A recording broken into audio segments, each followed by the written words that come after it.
When people start traveling solo, eating alone can feel just a bit awkward. It's something that almost everyone who travels on their own thinks about at first. That slightly uncomfortable feeling of walking into a restaurant by yourself. In this video, I'm going to talk about ways to avoid feeling awkward when you're traveling solo and eating on your own. For some reason, there's this idea that everybody's watching, wondering why you're by yourself or thinking, oh, poor you, you don't have anyone to eat with. The truth is, nobody's paying attention. Lots of people eat alone. Business travelers, locals grabbing dinner after work, tourists like me enjoying a quiet night out.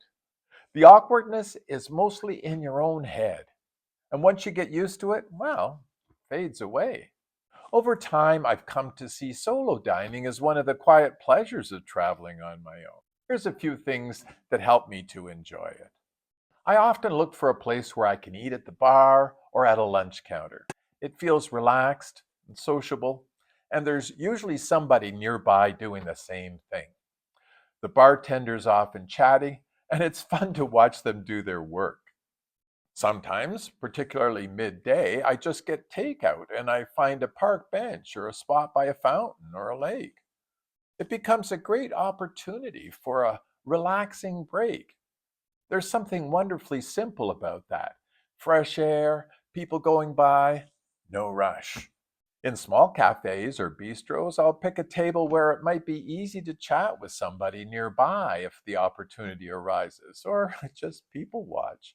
But I'm just as happy to sit quietly and take in the atmosphere.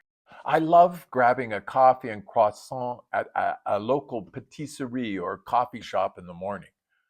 Those places are often full of people heading off to work or other travelers fueling up for the day of exploring the city.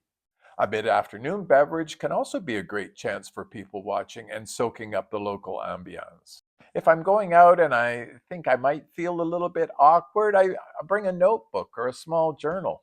I jot down thoughts or trip notes, and it feels natural and helps me to stay engaged in whatever is around me. Scrolling on the phone to me looks a bit like hiding or trying too hard to look connected, although I may slip in my earbuds and listen to a podcast from time to time. On cruises, I usually go with the open dining option. That way I can share a table with others, enjoy a conversation, and then head off to do my own thing afterwards. It's sociable, but without obligation.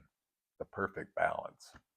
Or if I prefer some quiet time alone, I'll head to the buffet and sit by myself or grab something light at one of the small cafes around the ship. Now and then, I'll turn dinner into a bit of an adventure. This is something I did on a recent trip to Milan, Italy.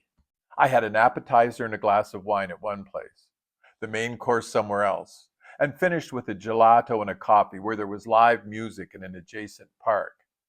It made the evening feel like a little journey, relaxed, unhurried, and full of variety. Another advantage of eating solo is how much easier it is to find a seat.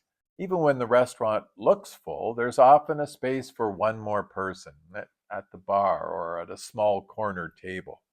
And if I go early before the groups and couples arrive, it feels calmer and more comfortable to me.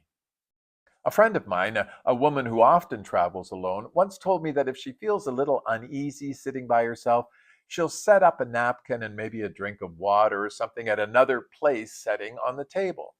It gives the impression that someone's just stepped away or is expected. And that small detail helps her feel more at ease and perhaps a bit less likely to attract unwanted company. For me, the real shift came when I stopped worrying about what other people might think. Eating alone isn't something to get through, it's something to enjoy. It's a time to unwind, to think, and to just watch the world go by. Once you stop seeing yourself as the person sitting over there alone and start seeing yourself as simply a part of the moment, it becomes one of the quiet rewards of solo travel. If you've discovered a way to enjoy a meal on your own while traveling, or found a way to overcome that feeling of awkwardness, I'd love to hear about it in the comments. Bon appetit! I'll see you next time.